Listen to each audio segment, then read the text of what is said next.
MSN, ça représente aujourd'hui 25 millions de visiteurs uniques tous les mois, MSN Windows Live, ce réseau.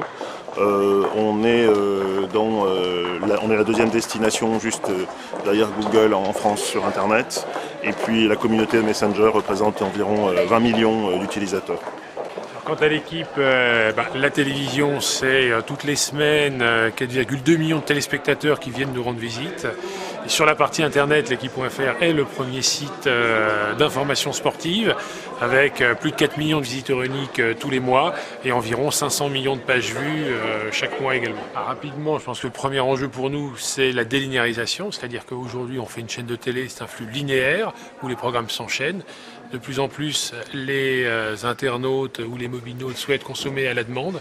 Donc il faut qu'on découpe ces petits programmes et qu'on les rende disponibles à la demande. Ça, c'est la première tendance. Et puis la deuxième, c'est qu'il y a de nouveaux réseaux qui arrivent, de nouveaux moyens, encore une fois, de distribuer nos contenus. Et donc il faut qu'on puisse être présent dessus. D'abord, les enjeux nouveaux sont la montée en puissance des réseaux sociaux. On voit que la manière dont les internautes interagissent aujourd'hui est très influencée par la façon dont les groupes d'amis, les pairs se comportent. Et Windows Live, MSN, Messenger sont déjà dans cette logique puisqu'on a la plus grande communauté avec Messenger. Et le deuxième grand enjeu en termes de contenu, c'est la vidéo.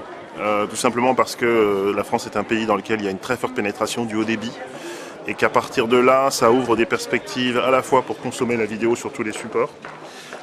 Ça permet aussi d'imaginer des nouveaux modèles économiques et on revient aussi à une très grande importance des différents outils qu'on met à disposition, soit de manière contextualisée, vous avez une information et vous avez la vidéo à côté, soit comme une destination en tant que telle où on va consulter l'internet on va consulter la vidéo sur internet comme on consulte énormément de photos et qu'on lit beaucoup de textes.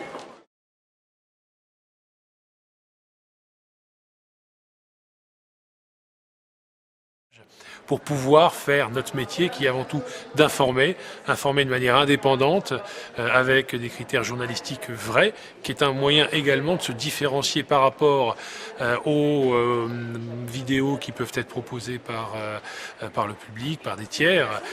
Je dirais qu'un vrai traitement journalistique nécessite derrière des moyens que les sites contributifs n'ont pas forcément la possibilité d'offrir aujourd'hui. Le cadre juridique est une contrainte aujourd'hui.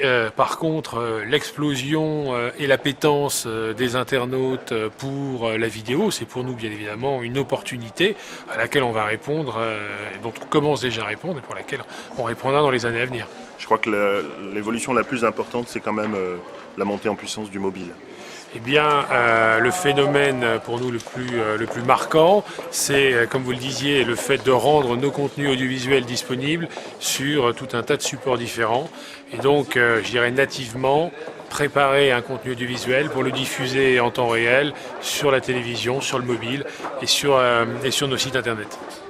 La mobilité, en général, ça change la manière dont les gens réagissent parce qu'ils ont par exemple l'information en temps réel.